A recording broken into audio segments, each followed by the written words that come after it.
हम पढ़ रहे हैं कक्षा 8 के गणित का तीसरा अध्याय।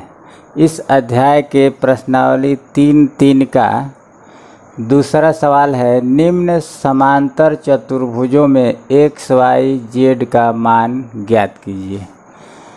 यह चौथा सवाल है और यह पांचवा सवाल है। इसके पिछले वीडियो में 1 से लेकर 3 तक का सवाल हल हो गया है। यहाँ पर हम चौथा सवाल हल करेंगे। इसमें x, y और z का मान ज्ञात करना है अलग अलग। तो हम देखते हैं कि यह एक समांतर चतुर्भुज है, अर्थात यह रेखा इसके समानांतर और यह रेखा इसके समानांतर है। तो समांतर चतुर्भुज में आमने सामने का कोण सम्मुख कोण कहलाता है और वह आपस में बराबर होता है। यानी जब यह कोण 80 डिग्री है तो यह भी 80 डिग्री का होगा। यानी y बराबर 80 डिग्री। सम्मुख कोण बराबर होते हैं, इसलिए यह सम्मुख कोण है तो यह 80 डिग्री है तो यह भी 80 डिग्री का हो जाएगा। यानी y बराबर 80 डिग्री। इसके बाद हम निकालेंगे z का मान। z बराबर यह कोण और यह कोण बराबर होगा, क्योंकि मान लीजिए कि यह एक रेखा है और यह एक रेखा है, दोनों रेखाएं समानांतर हैं। जैसे यह समानांतर रेखा है तो इसको यह तिर्यक रेखा ऐसे काटती है तो यह कोण इस कोण के बराबर होता है और यह कोण इस कोण के बराबर होता है। इसको कहा जाता है एकांतर कोण। एकांतर कोण। तो इस तरह से z बराबर y बराबर y कितने के बराबर है तो 80 के बराबर। या यहाँ पर y बराबर 80 निकाला गया है तो y बराबर 80 हो गया, 80 डिग्री। इसको कहा जाता है एकांतर कोण।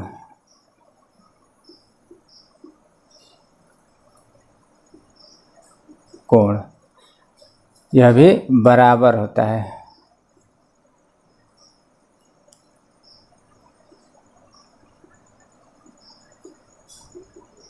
एकांतर कोण बराबर होते हैं, इसलिए z बराबर y यानी 80 डिग्री। इसके बाद हम x को निकालेंगे। x प्लस 80 बराबर 180 डिग्री, इसलिए कि यह कोण और यह कोण दोनों का योग 180 के बराबर होता है। इसको कहा जाता है आसन्न कोण। तो यहाँ पर लिखेंगे आसन्न कोण। आसन्न कोण बराबर नहीं होते हैं, आसन्न कोणों का योग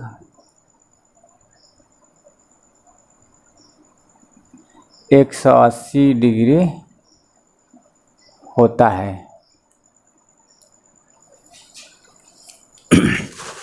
इसलिए x प्लस 80 बराबर 180, x प्लस 80 बराबर 180। इस तरह से यह समीकरण हो गया।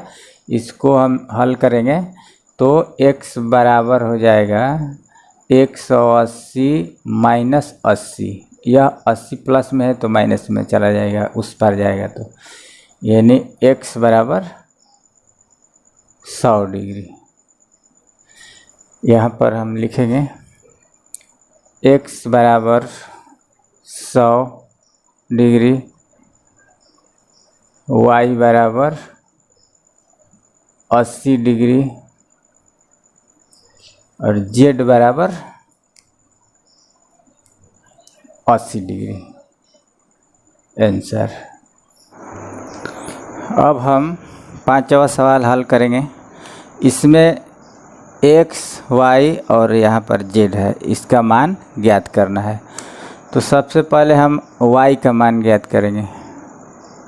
y बराबर 112 डिग्री, क्योंकि यह कोण 112 है तो यह भी 112 होगा, क्योंकि ये दोनों सम्मुख कोण है। यहाँ पर लिखेंगे सम्मुख कोण, सम्मुख कोण,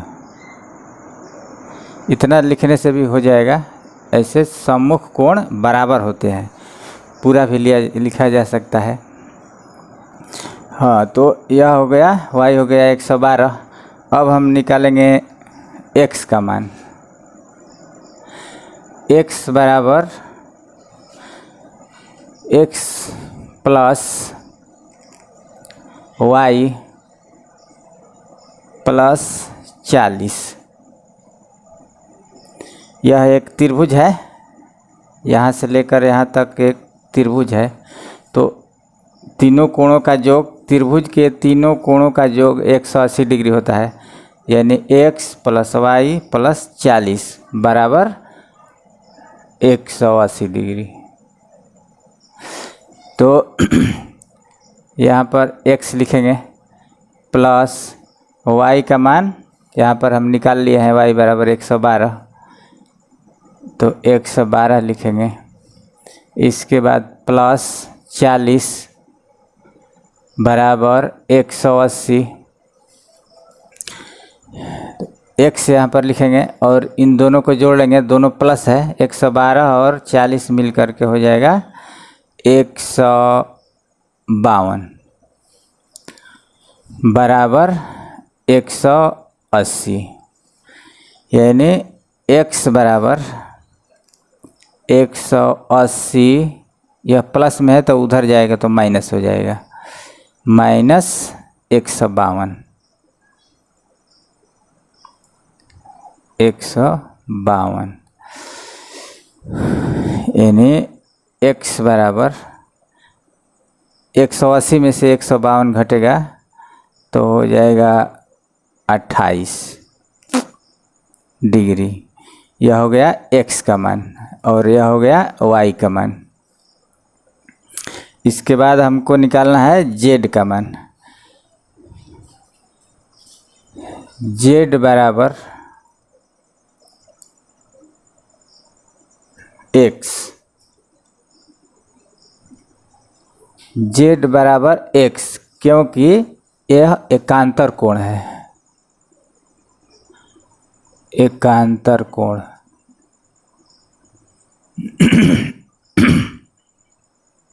एकांतर कोण बराबर होते हैं। जैसे मान लीजिए कि यह और यह दो रेखाएं हैं समानांतर और यह रेखा तिर्यक रेखा है।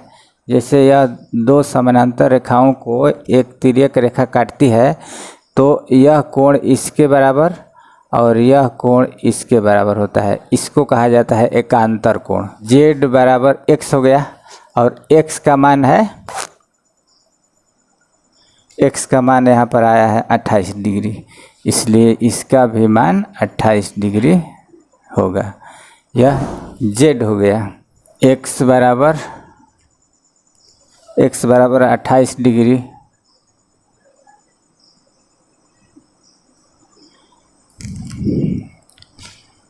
y बराबर 112 डिग्री और z बराबर 28 डिग्री। यही तीनों आंसर हो जाएगा।